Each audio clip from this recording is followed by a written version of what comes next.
Friends, ಇವತ್ತು ನಾನು chocolate recipe ಮಾಡೋದನ್ನು ಹೇಳ್ಕೊಡ್ತಿದ್ದೀನಿ. ಇದಕ್ಕೆ ಬೇಕಾಗುವ ಸಾಮಗ್ರಿ ಬಾದಾಮು ಮತ್ತು ಕೋಕೋ ಪೌಡರ್ ಮತ್ತು ಬ್ರೌನ್ ಶುಗರ್. ನಾನಿಲ್ಲಿ 20 ಬಾದಾಮನ್ನು ತೆಗೆದುಕೊಂಡಿದ್ದೀನಿ. ಬ್ರೌನ್ ಶುಗರನ್ನು ಹಾಕ್ತಿದ್ದೀನಿ.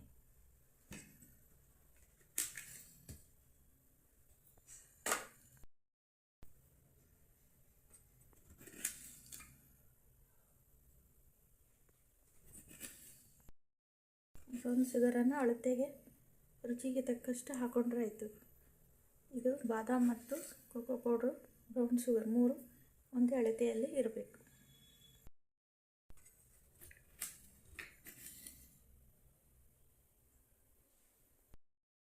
ಈಗ ಕೋಕೋ ಪೌಡ್ರ್ ಹಾಕೊಳ್ತಾ ಇದ್ದೀನಿ.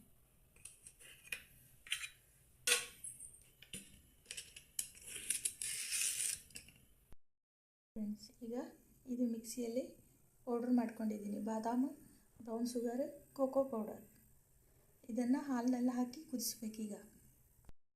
ಇಲ್ಲಿ ನಾನು ಹಾಲು ಹಾಕ್ಕೊಂಡಿದ್ದೀನಿ. ಅಳತೆಗೆ ತಕ್ಕ ಹಾಲು ಹಾಕ್ಕೊಳ್ಬೇಕು.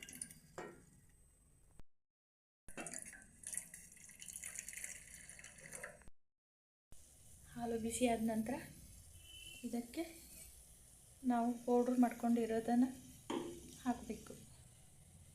ಈ ಪೌಡ್ರನ್ನು ಹಾಲಲ್ಲಿ ಇಲ್ಲಿ ನೋಡಿ ಫ್ರೆಂಡ್ಸ್, ಇದು ಗಟ್ಟಿ ಆಗೋ ತನಕ ಕುದಿಸ್ಬೇಕು.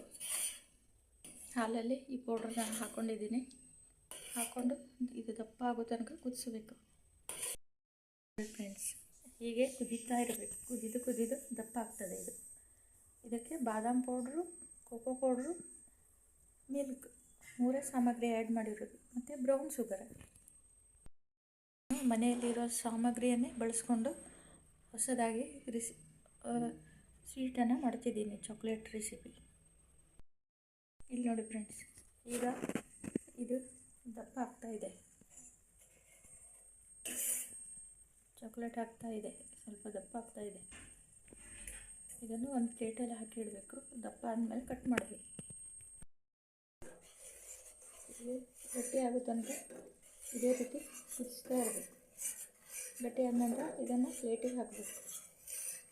ಚಾಕ್ಲೇಟ್ ರೆಡಿ ಆಗುತ್ತದೆ. ಇದನ್ನು brown sugar, coffee powder, milk ಮತ್ತು ಬಾದಾಮ್ ಪೌಡ್ರು ಇಷ್ಟನ್ನೇ ಹಾಕಿರೋದು.